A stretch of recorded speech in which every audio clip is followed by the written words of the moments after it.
Oh, hey. Welcome, everybody. Uh, Apparently, StreamYard, not using them for a couple of weeks, disabled all my autoplay intros and outros. So we'll wing it since we're dealing. Well, we actually have 3 of the 4 idiots here. So this idiot is dealing with technical issues. So, No guarantees on what's going to happen either. I was newly initiated into the clan. So Andy, welcome back to the show. Eddie, welcome home. Good to see you, bro. Glad to be Spasibo. here. Thank you. I'm glad to be back. Oh, I appreciate that. Yeah, that's pretty cool. Wow, Yeah. those fireworks? Yeah, What in the where? in the background. How'd you do Yeah, that? look. Oh, Yeah. Woo. Where'd we go? I pulled you Oh, out so you could see the fireworks over the Kremlin. Oh, but we didn't see them. Oh. Oh, look. Oh, it's you and me.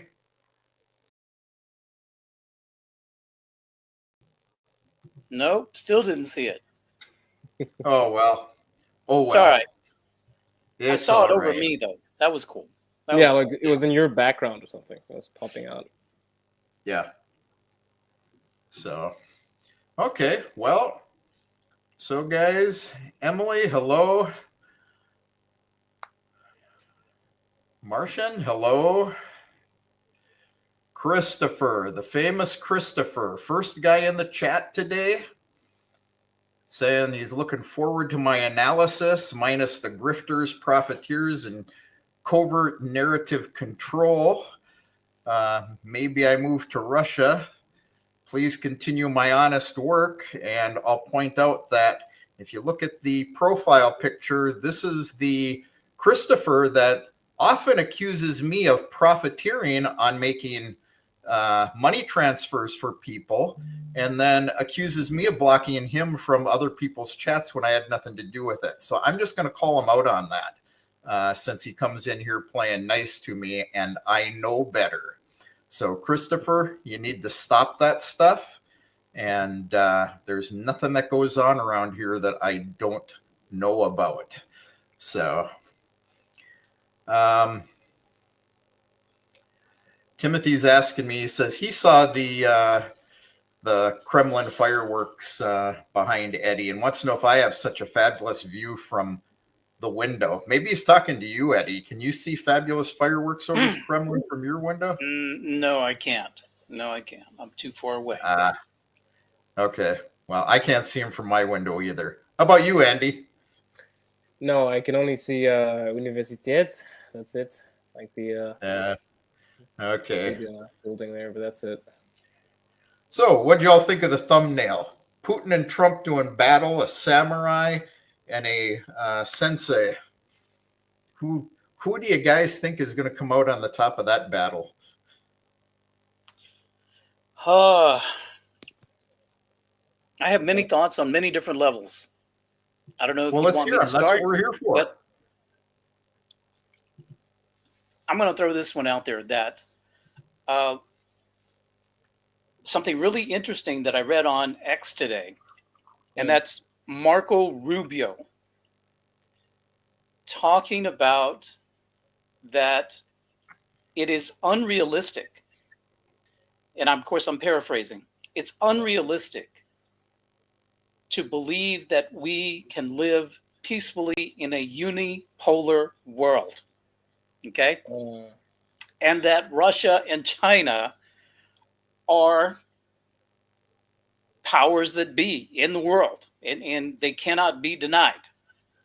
Okay, yep. This is different Marco Rubio from neocon Marco Rubio speak, especially when he was running for president, when he's been running for Senate, so on and so forth. Even after he was appointed by President Trump, before President Trump was had taken office, he was still with this neocon talk.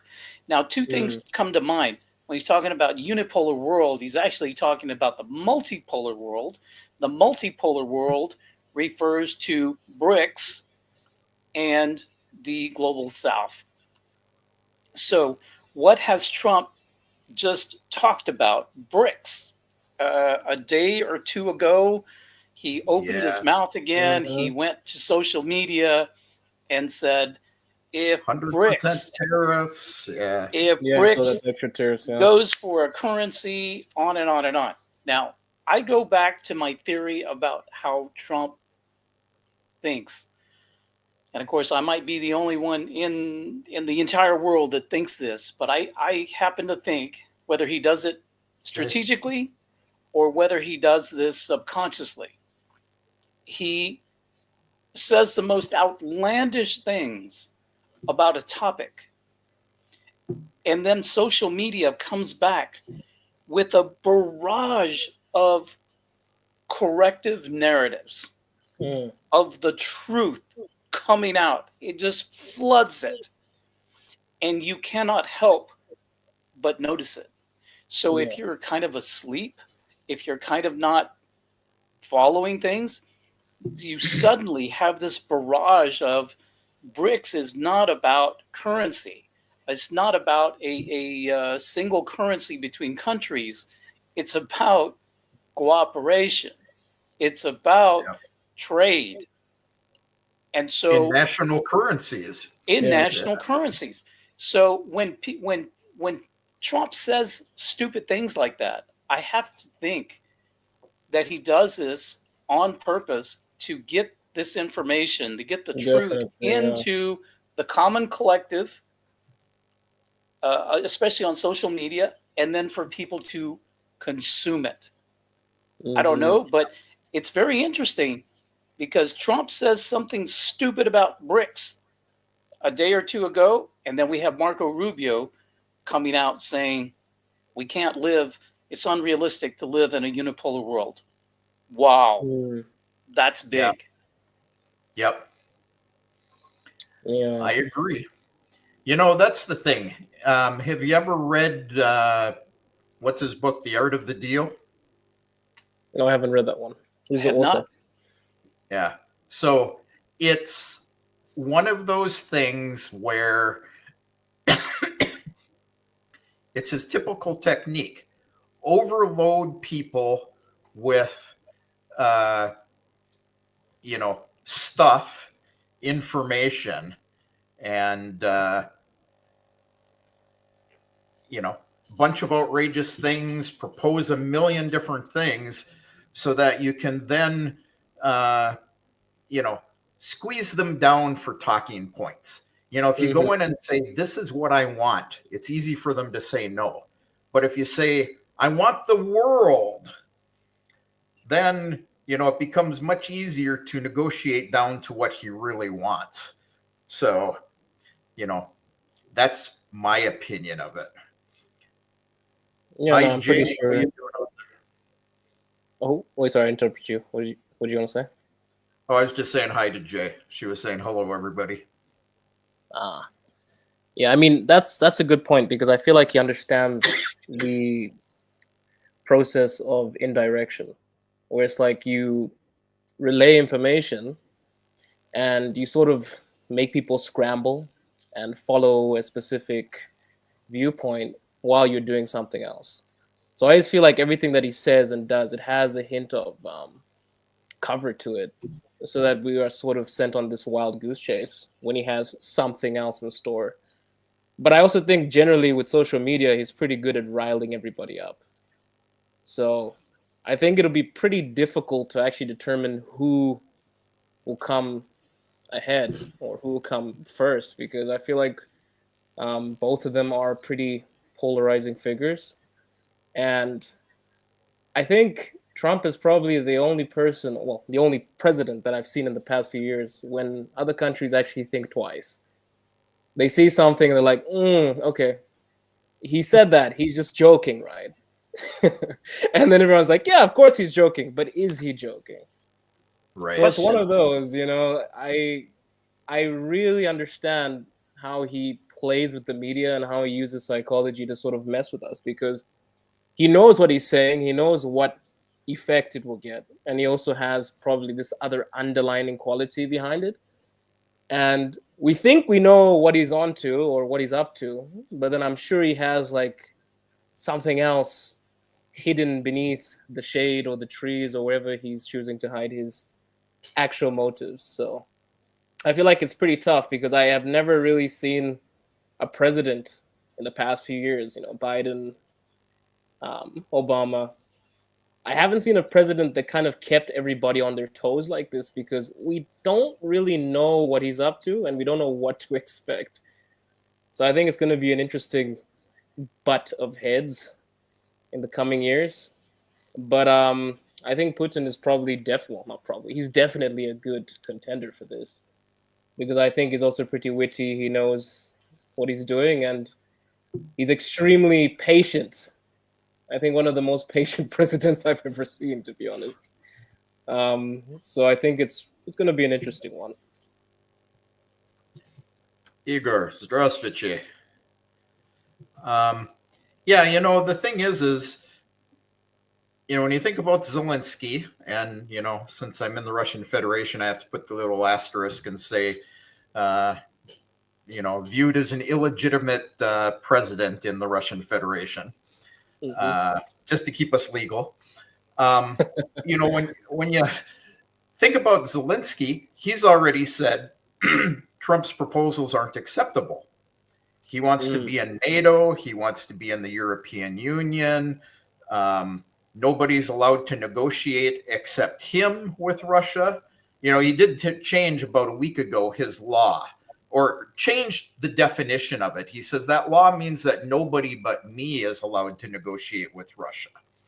And he refuses to buy into any negotiations that don't include Ukraine. And then you have Moscow saying, well, we're not open to NATO troops in Ukraine. We're not open to, freezing it at the line of combat. We want it at the edge of the territories we've already taken into Russia. So I just don't see where, Trump threatening everybody, you're going to do this, or, how did his threat about lowering the price of oil to harm Russia work out with OPEC the other day? It didn't. They basically flipped them the bird and said, well,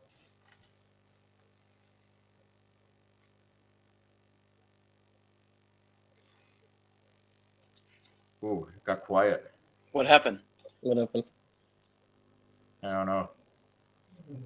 Martian, my Streamlabs moderator isn't going to allow you to post links. So no sense in trying. So any other comments about the Russia-Ukraine bit, guys? What in particular are we? Let's narrow that down between Russia and Ukraine. Well, I mean, we're basically talking about Trump and his ideas and how he proposes to. But we could go outside those bounds. Haven't really heard anything concrete from the Trump administration, other than I want to talk to Putin. To me, that's the only concrete statement I've heard from the administration, and we need to have this conversation sooner than later. That's it. I've heard a lot of conjecture. I've heard a lot of talking points. I've heard a lot of BS, but that's all. So I think that's going to happen. Who's to say that it isn't happening behind the scenes at some level?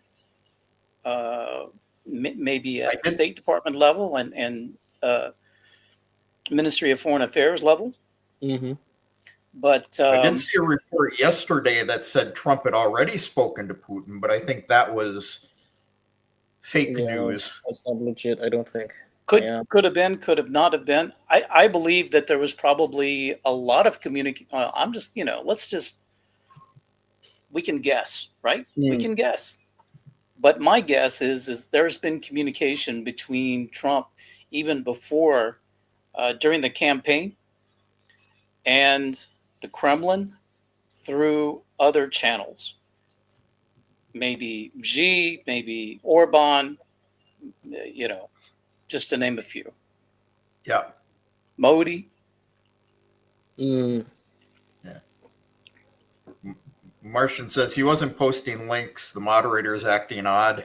This is our automated auditor moderator, not our producer Timothy in the background. Martian, the way things have been working today, everything is odd in the studio.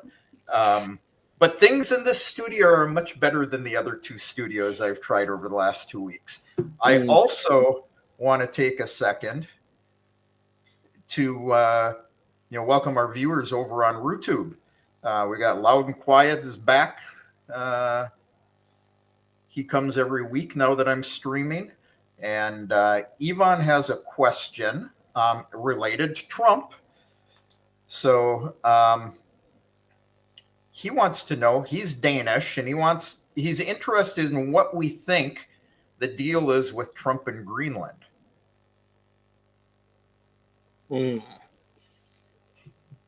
Any thoughts?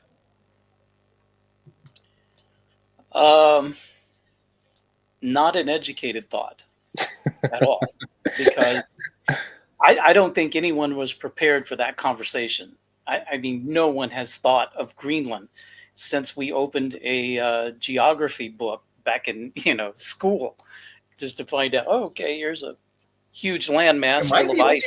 We call it Greenland. Oh, it's like I have no idea where that's coming from. I don't know what the idea behind it is, but it's very interesting. And at the same time, you've got mainstream media has attacked Russia for the unprovoked invasion of Ukraine. That's been the talking point for years. You cannot do that. You just don't do that.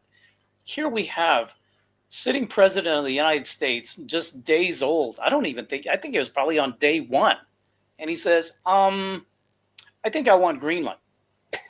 And I think I might take Canada. Oh, and I want the Panama Canal too. What about this narrative of the unprovoked invasion or unprovoked taking over of another country? Yeah. So that flipped the script on mainstream media in a big way and got so many people around the world talking about this stuff. Don't forget, although he hasn't actually said anything about Mexico, let's keep in mind he's already renamed the Gulf of Mexico. The Gulf of America. Is he just sneaking in? Is he going to call Mexico America now and say, "Oh, well, now it's us"? Do you think he's trolling, or do you actually think he's actually going to fulfill his promises or his? I don't think he will. Try to take Mexico because he still needs to make them pay for the wall. Oh yeah. Let's make America great again first, and then we may have Canada and Mexico say, I want some of that too. And I think that would be a much easier way to gain cooperation and maybe say, okay, come on. But let's work on US first. Maybe he's confused the words. Instead of make America great again, it's make America greater, as in larger. Could be. I mean, he's done everything in his power to announce that all these different places will be a part of America. So I guess that is the direction. Yeah. Martian says he thinks that the U.S. and Greenland is a mutual sharing of resources in a negotiated deal. I hadn't thought about that. That's that's a good possibility. I was going to throw up Allboutwich's comment here, because this is kind of where I've been sitting on this. I think it's about securing the resources in an Arctic Sea route, because if you look at the map, Russia has 2/3 of the Arctic Circle. And then you've got Canada and Greenland. Everybody else is, just a minor player, and the United States doesn't have much of anything. So that's kind of our thoughts.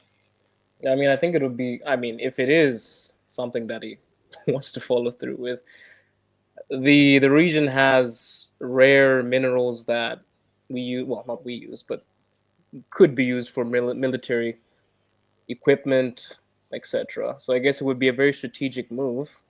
Oil, gas, I see the logic there, but to actually overrun the country, I'm not so sure about that. It just might be another troll or something like that.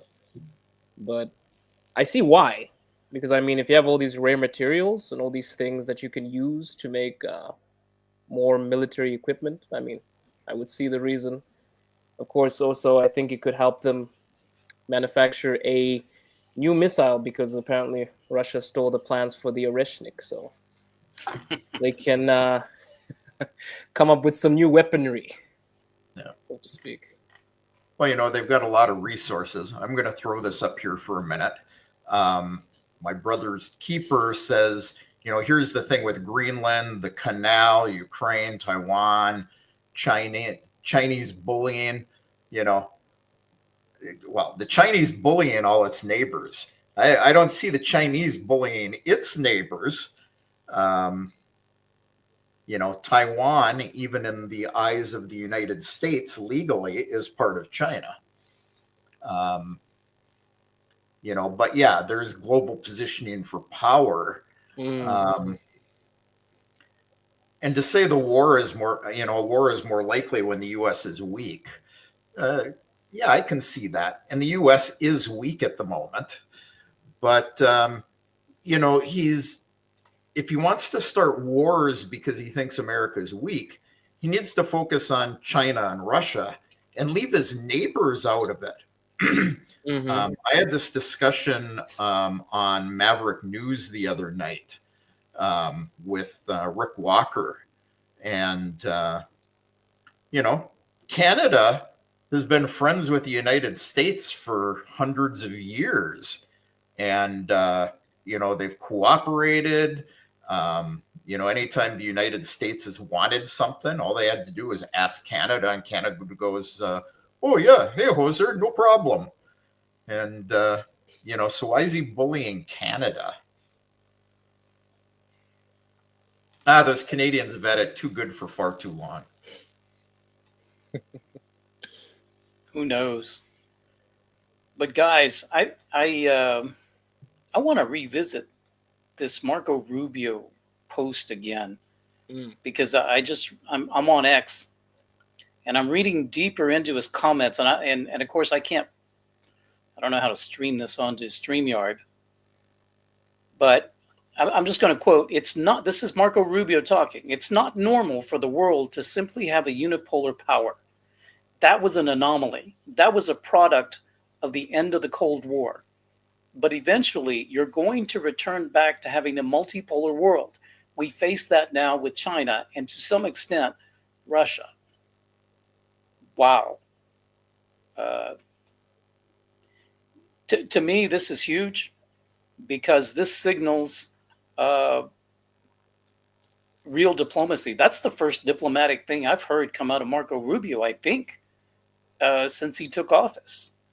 And this to me signals a willingness and a readiness to sit down and let's talk amongst equals, amongst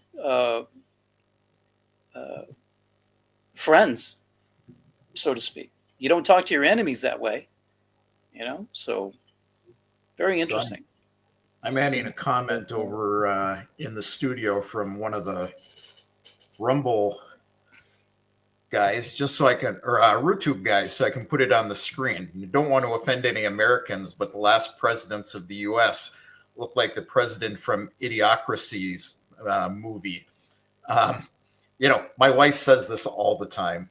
It's one of her favorite movies. She's a see.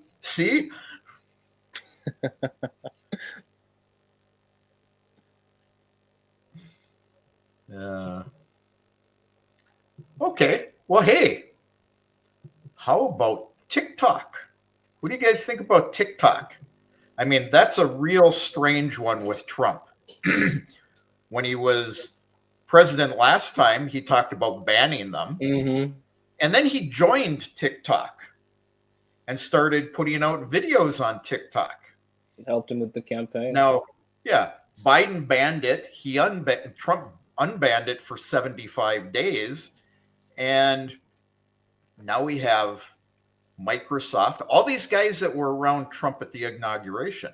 We've got Satya Nadella, you know, talking about buying 50% of TikTok. We have Oracle talking about buying part of TikTok.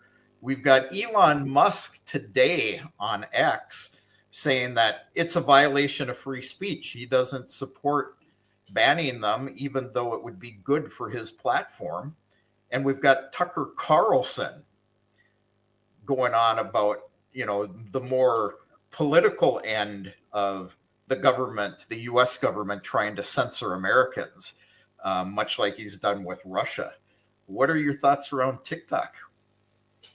I mean, I think the TikTok thing is hilarious because even when we did hear that they were going to shut it down, there was already another Chinese app creeping its way into the States, Xiaohongshu, which is literal red book.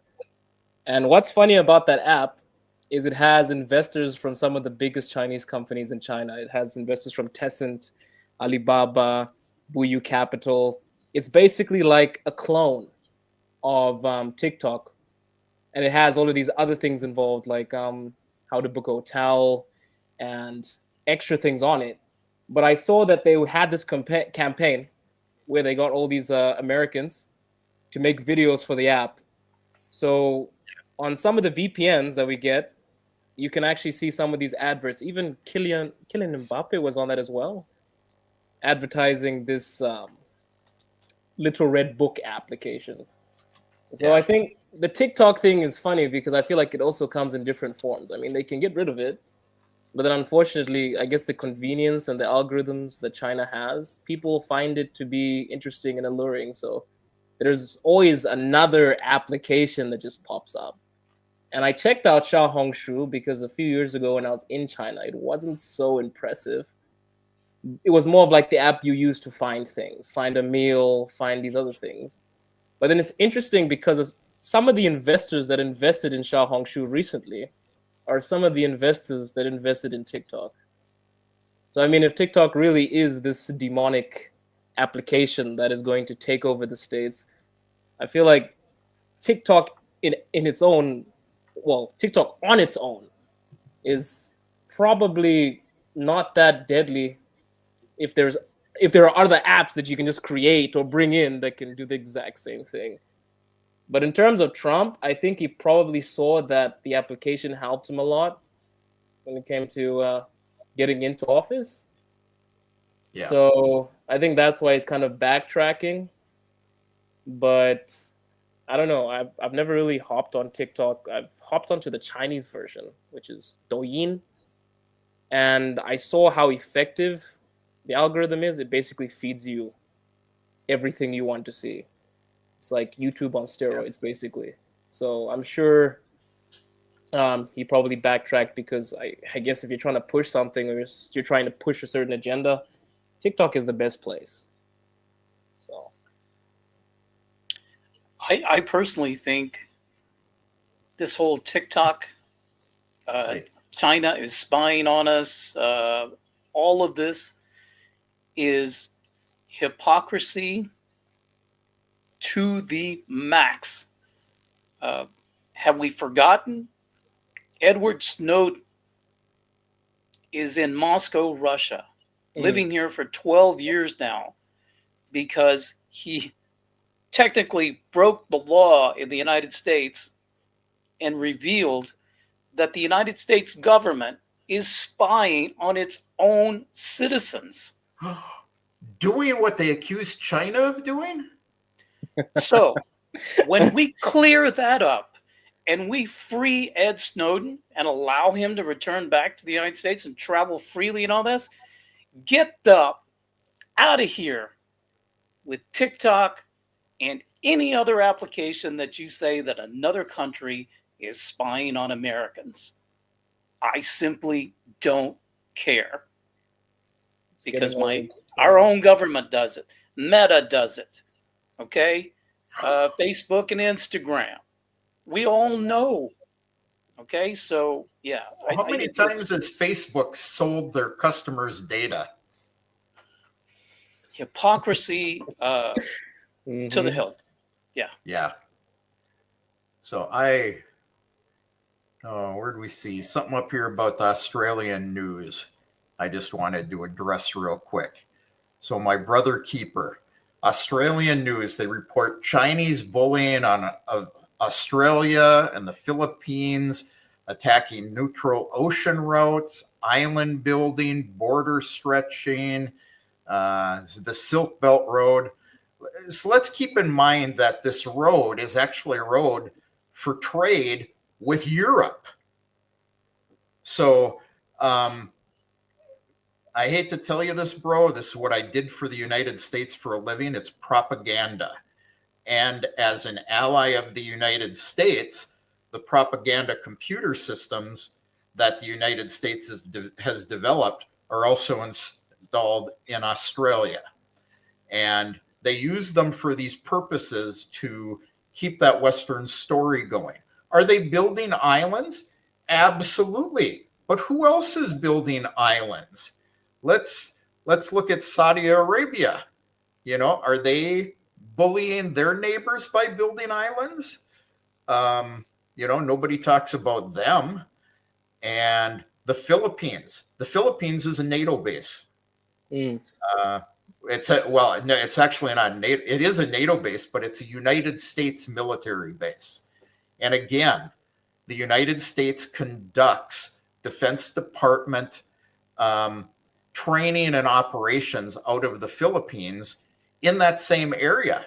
So you can complain about China floating their boats around there, but so is the United States. So who's threatening who in all of this? So you have to look at both sides of the coin.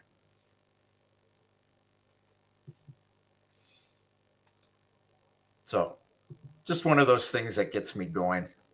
Fake news. I've seen these memes all week about Trump signed an executive order saying that you can call your goofy friends idiots and faggots if you want. And, but the issue I have is obviously it's a meme and somebody's done the voiceover, but nobody posts it that way. And there's way too many people in the world who don't understand it. They don't use their critical thinking and they think it's the truth.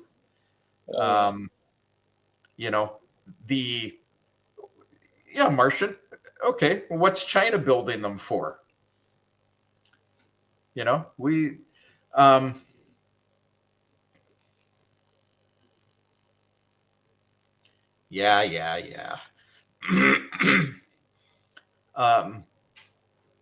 Anyway. So back to Trump.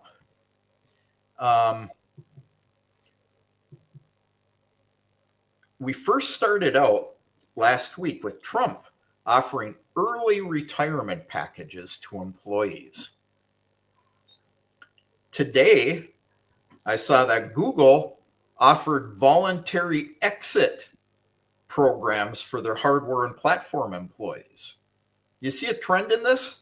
All these guys that surrounded Trump at his inauguration, all these big business guys, all of a sudden are running the same kinds of programs with their employees that the government is, that Trump is proposing, whether it be Google and voluntary exit,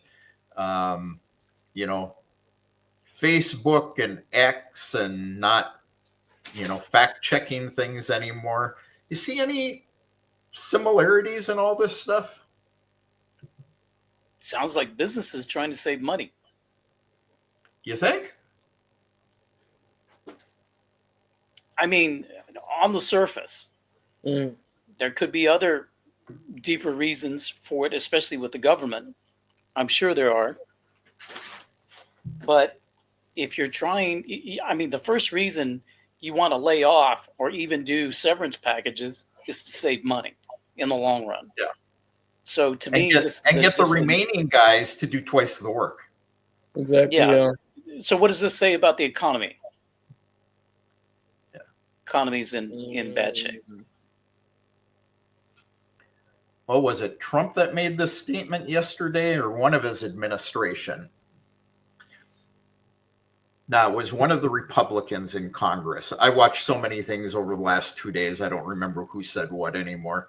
I was watching the Tulsi Gabbard confirmation hearings going on and them grilling her over TikTok. But one of the Republicans in the last couple of days made the comment that, when you print money that isn't backed by anything, and it was funny. I wish I had downloaded the video, kept it so he could show it here. But he reaches over and he takes the glass of iced tea from the guy next to him. And he pours water in it. And of course it turns, from dark brown to light brown. He says, this is dilution. And he says, even an elementary school children can understand the concept of dilution. He says, so what happens when we continue printing more money? We're getting up to the debt ceiling. He says, and what are we talking about? Printing more money. We're diluting the value. So you have somebody working at minimum wage, $15 an hour. You dilute the money, and all of a sudden they're no longer earning $15 an hour worth of money. He says, and this is the problem with inflation in the United States. It isn't that one or two items is going up. Everything goes up because of the dilution. Yeah, your money buys less because it's worth less. Yeah. Worthless. Did I say that? The comment No, I on the did. screen? I wrote that. I said you because somebody. Oh, Ajit Desai wrote U.S. is going bankrupt. And I said no, it is bankrupt. That's the effect of printing money. Yeah, I mean the only difference is there's one comment here that says the proxy of the World Financial Release are covered. I mean, if this was Zimbabwe was in the same situation. I'm from Zimbabwe, and I guess it was easier to see it because Zimbabwe is not within the elite realm. It's more of like a place that if it prints too much money, it gets screwed over, right? So that's exactly what happened to us, to the point that the notes were pretty much useless. We had billion Zimbabwean dollar notes. I think the only difference is the states can keep on printing it, and it sort of covers its tracks. I think that's the difference, yeah. So yeah, I do agree about the overprinting of money is probably more visible if you are from a place or you're in a place like Zimbabwe or somewhere else. Because when we do that, especially in Southern Africa, the currency drops significantly and it basically becomes useless, to the point that we have to ask the states for dollars and we don't even have our own currency anymore. So it's kind of like a cycle, because there are a few countries in Southern Africa that basically have currencies that are nearing dilution, to the point that they're even useless. So we use dollars now in Zimbabwe to pay for things. And they keep on trying to bring in this other currency into the country. But then we get sanctioned by the people that are giving us the dollars, which is hilarious. So, yeah.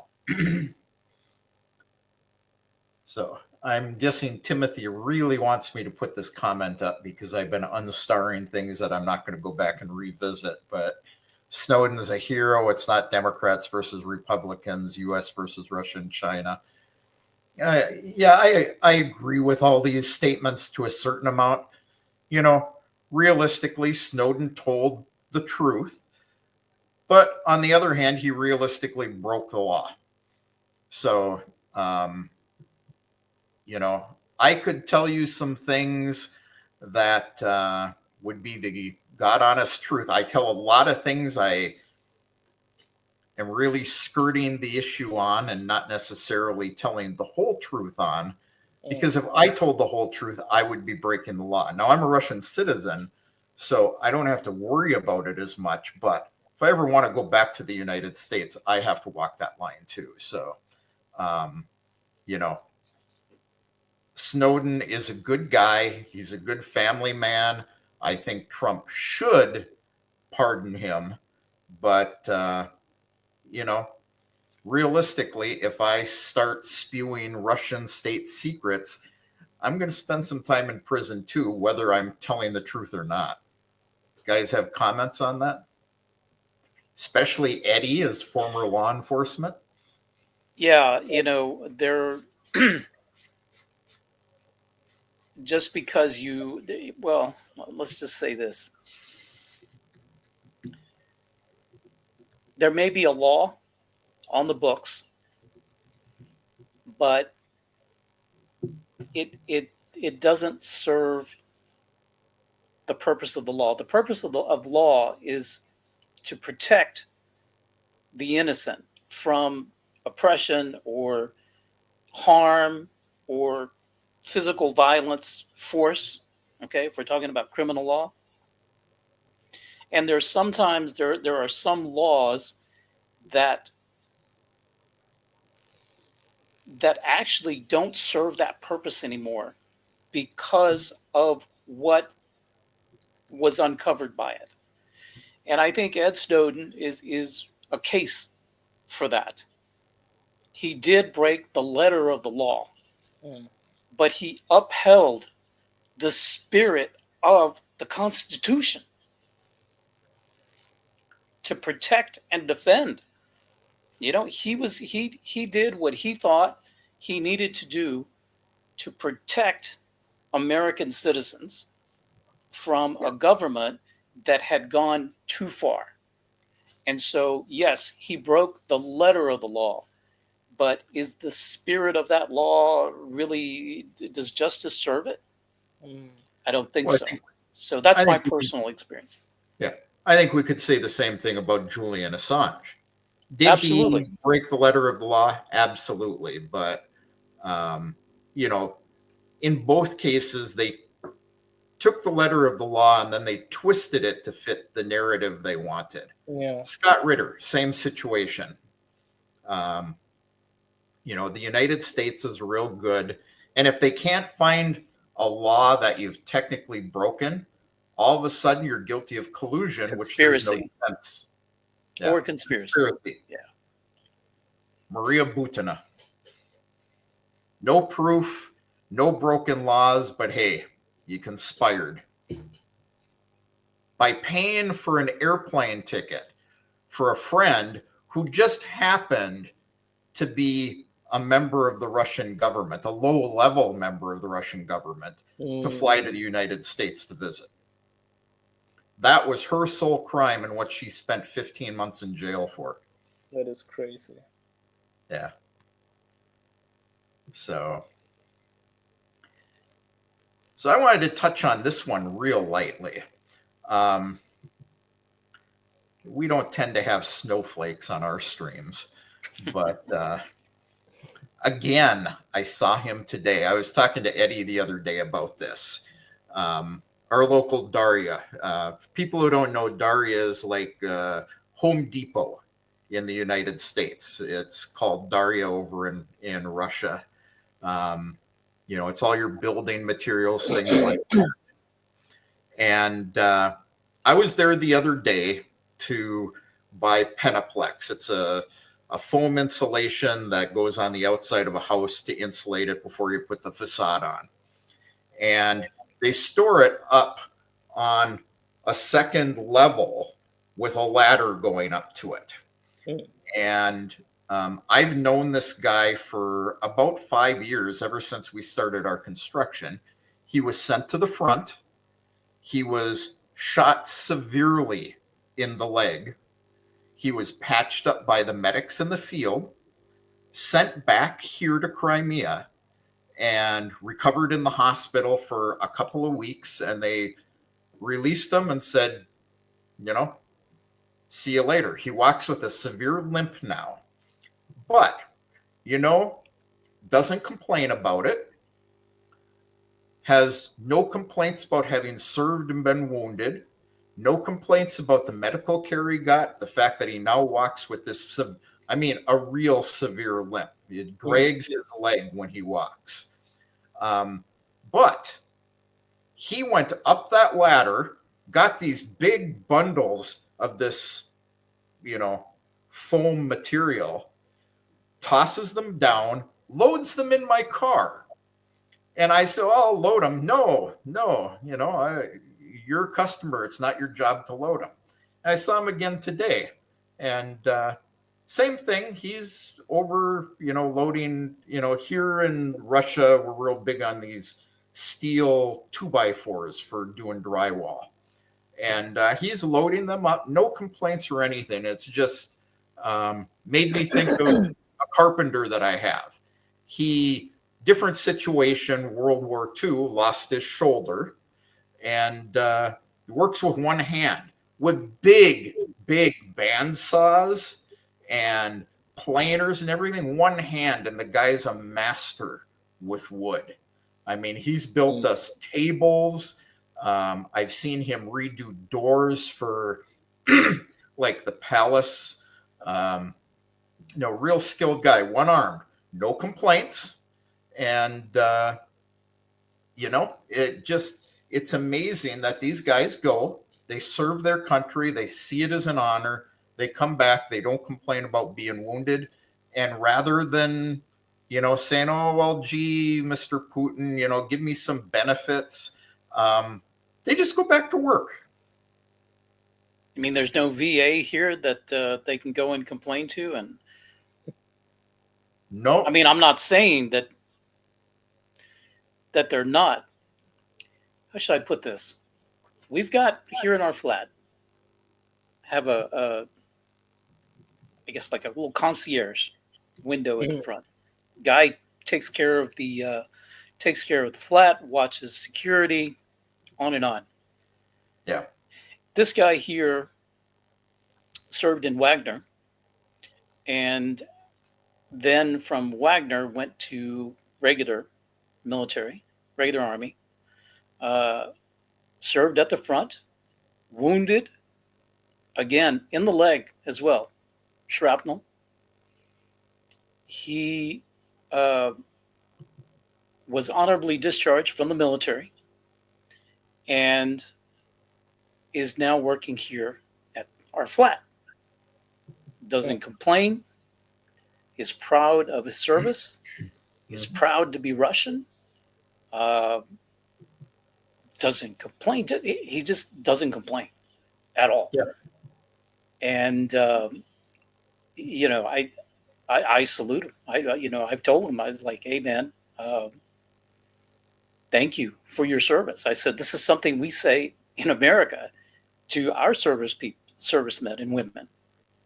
But here, I really, really mean it, because you gave something.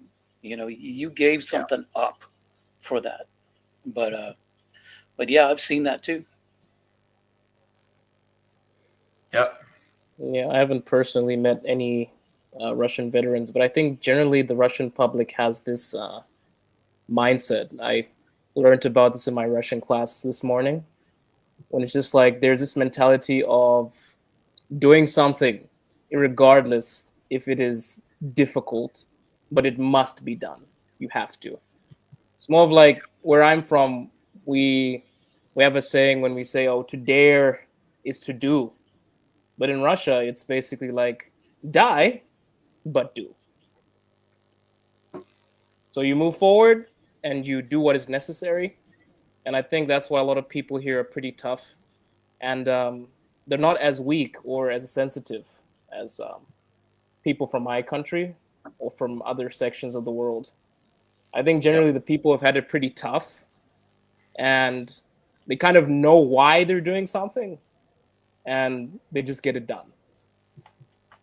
I haven't met a veteran in person, as I said before, but I just feel like generally the people that I have met in Russia, they are extremely tough, and they know exactly what they must do, and they do it. There's no hint of wanting an extra incentive. It's what's doing. It is the act of doing what is necessary. So I find that extremely impressive. Sorry, guys, keep talking. Let's talk about airplane crashes. I'm just addressing Ajit. Oh, I'll just do it verbally rather than typing it. Ajit, quit talking out your butt. We don't deal with that here. I'm pretty tough on things like that. The average Native American salary in the United States is not $5,000 a year. I know that for a fact. I lived there for an awful long time. Eddie has. I think he'll agree with me. Yeah, I think it's higher than that, but yeah, let's not go into those discussions. Yeah, let's talk plane crashes. Yeah, plane crashes. So 2 this week within 48 hours. We had a little bit of fake news around it, and I was going to share this just to show it to you guys. The first one in the Potomac. Here, 4 survivors were rescued. And I won't play the NBC clip because I don't want to get copyright pinged. But there's actually an NBC report. This person who posted this on X actually has the NBC report. It's still out there. You can go out there, you can play it. And they said there were 4 people pulled from the water alive. Sorry, didn't happen. Everybody on that CRJ and the Army helicopter unfortunately perished. So, So what do you guys think about that first plane crash, the one in DC?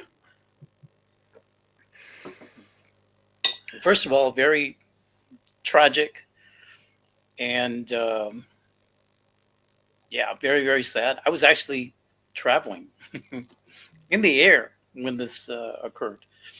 Yeah. But I've watched some intelligent analysis of the crash, and a lot of people have questions about why was a helicopter flying along an approach path near an airport in DC, yada yada yada. Actually, there is a helicopter route. It is a published route on an aeronautical chart that goes around the Potomac, hugs the bank right of where that aircraft was going to approach. Yep. The maximum altitude for the helicopter is 200 feet. Right at the intersection where the aircraft and the helicopter met, the aircraft was approximately 300 feet elevation, and the helicopter should have been at 100 feet below at 200, maximum 200, and they would have avoided each other. Yeah. However, there's evidence that the helicopter was much higher and above that ceiling. So I'm not stating who's to blame. I'm just going over some of the information that's been put out. Okay. So, yeah. I today listened to Trump and his guys talking about this, and I was impressed at how open and upfront they were. Trump got on, and of course, Trump is Trump. He blames Biden because of unqualified air traffic controllers. But he did make a good point. He said, "I can't believe you can see on the cameras." He says, they saw the cameras from Kennedy Center, which was fairly close. He says that airplane's lit up with all its lights on. And the helicopter, the pilot should be watching where he's flying because it's visual flight rules. Why couldn't he see that aircraft? No, there was some confusion. The tower asked him if he had the plane in sight, and they say, well, you know, maybe the pilot saw the plane that was taking off, not the one that was landing. All a possibility.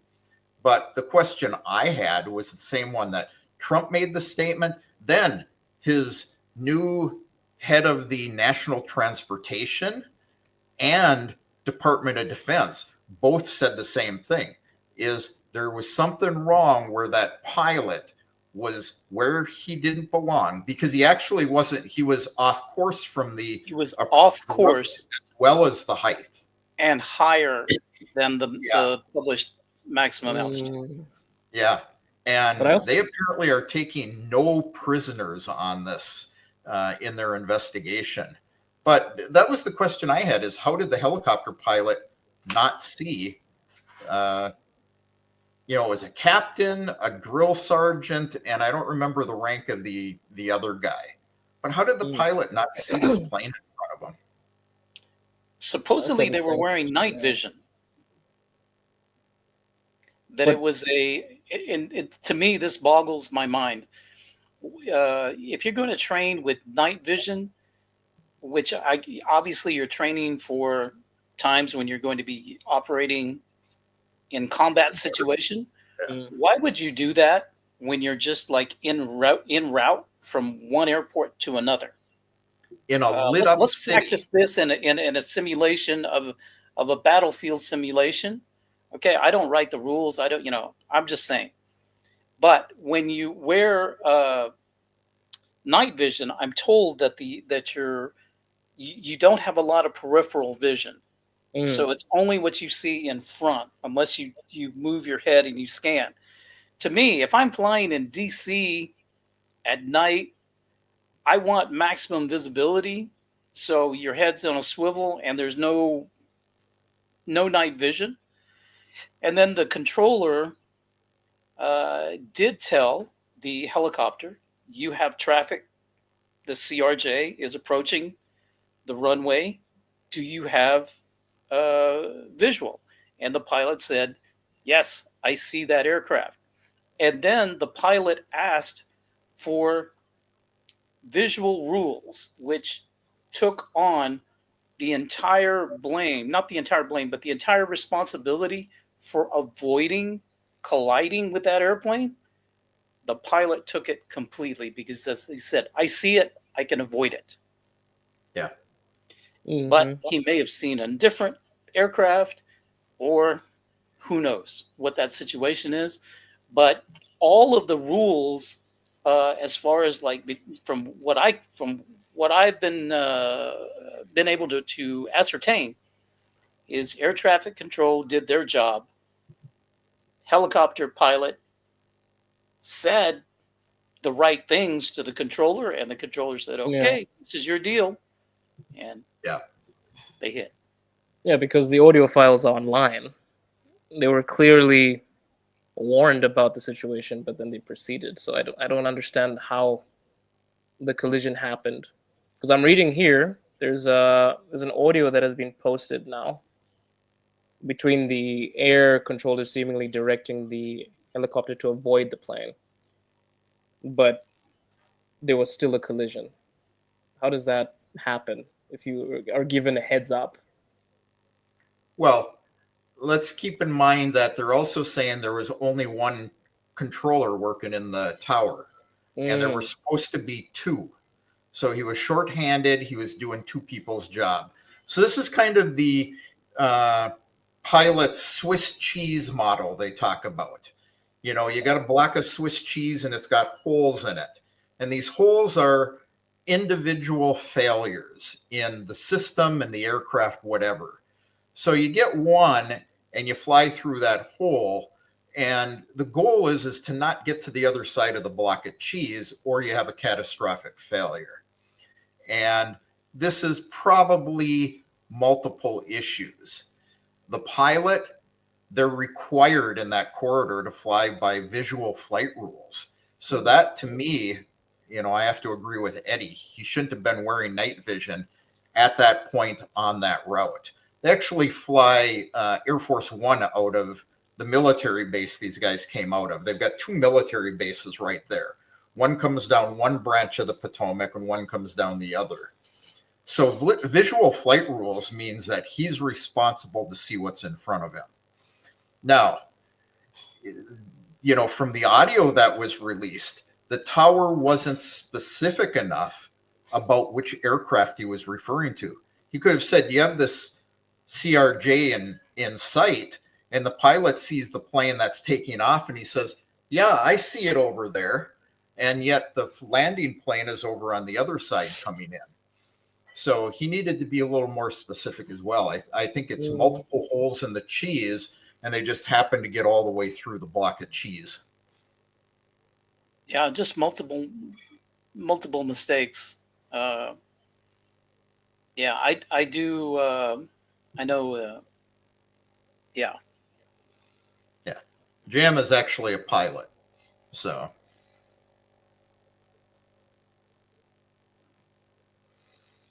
Yeah, I think there were lots of issues there.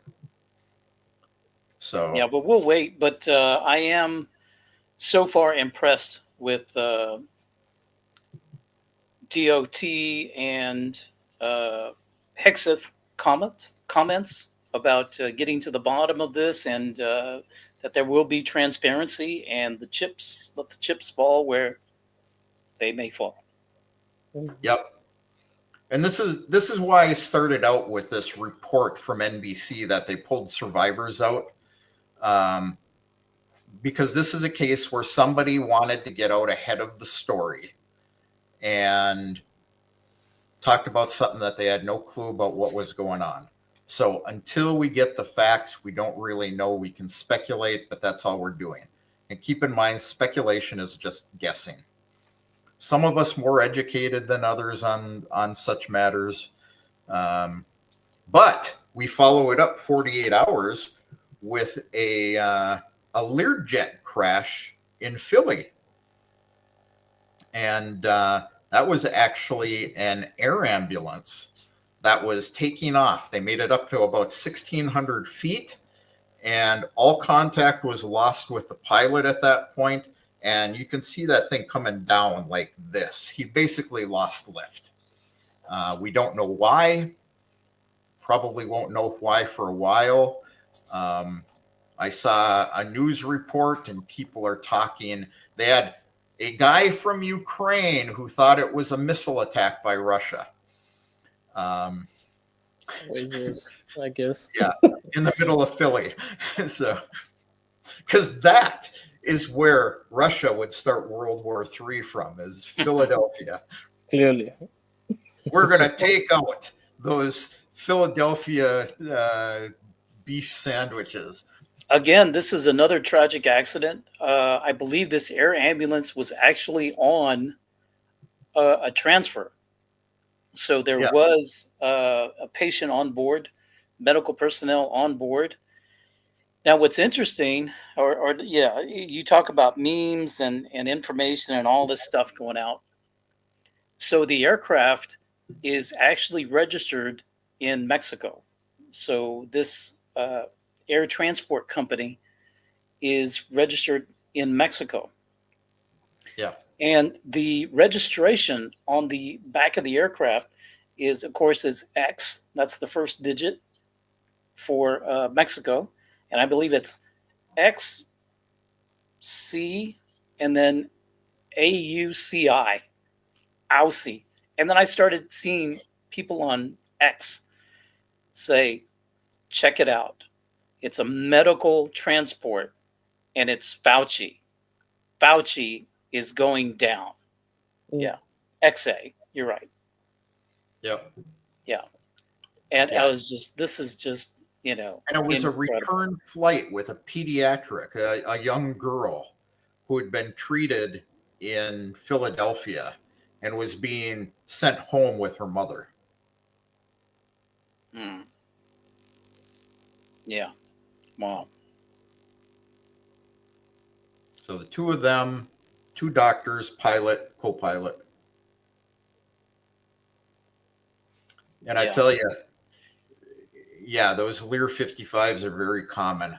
I've flown small planes like that.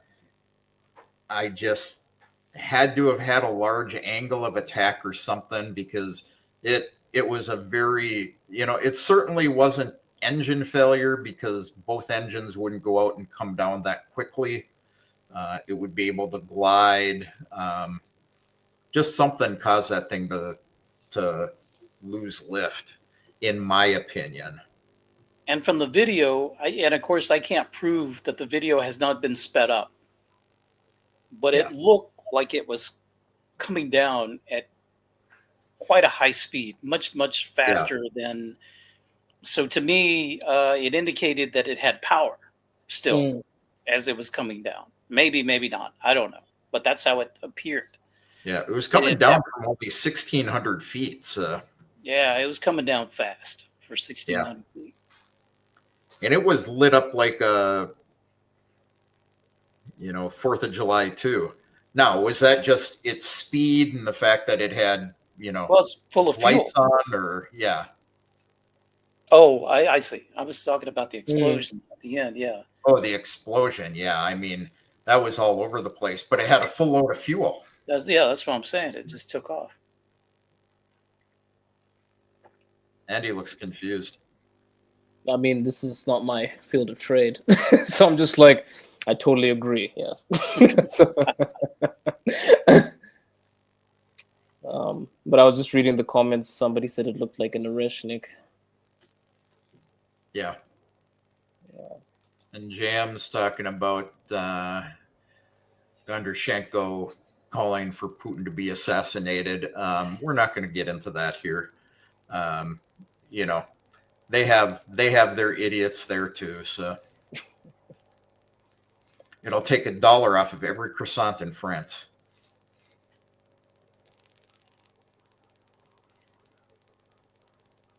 George, is it stalled? Yeah, maybe. I don't know. It was definitely loss of lift. So anyway, guys, any other comments or thoughts or? I will invite everyone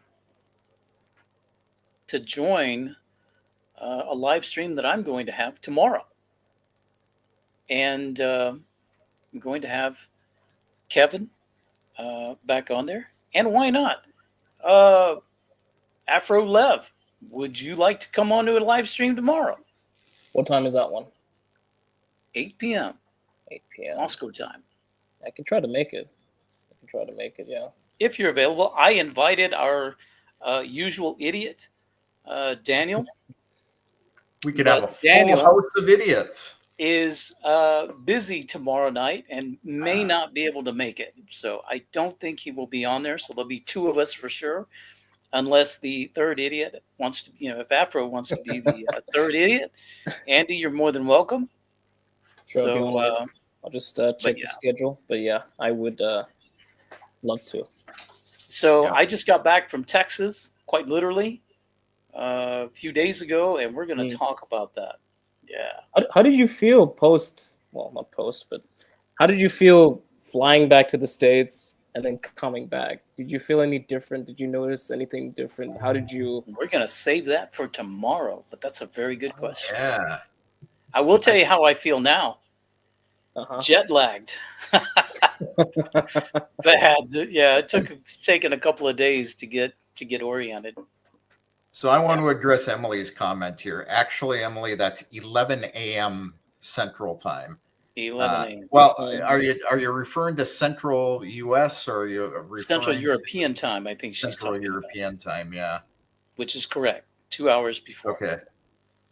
Yeah, because then she says or 1600 6 p.m. or 1800 6 p.m. Jam, I did get a lot of vitamin D. I did. Yeah, lots of sunshine. A little bit of a tan. Yeah. Wait, you mentioned a food. You said Mexican chorizo. Was it? Yes. Did you get one? Oh, I ate a lot of chorizo when I was back in Texas, but I didn't bring any with me. It's kind of hard to bring fresh meats with you when it takes 2.5 days to get here, you know? Yeah. So, Andy, if you want to know about that, you have to join us tomorrow. Got to join. You got good questions, though. Come join us tomorrow. I'd love to, yeah. I'll address this just before we close. What's the mood in Russia regarding possible negotiations? I will say go back and listen to the replay because we discussed that already. Yeah. So, everybody, thank you for coming. I will actually see if I can find my closing video since everything got unlinked. Yeah, I got it. Hey, so guys, thanks for being here. It was a great discussion. Thanks to everybody in the audience for coming and listening to us. Thanks for the positive comments on, the discussion. We appreciate your questions and comments. Absolutely. Thanks for having us. Пока. Пока. Пока. Чего начинается Родина с окошек горящих вдали, со старой отцовской буденовки, что где-то в шкафу мы нашли. А может, она начинается со стука вагонных колес, из клятвы, которую в юности ты ей в своем сердце принес. С чего начинается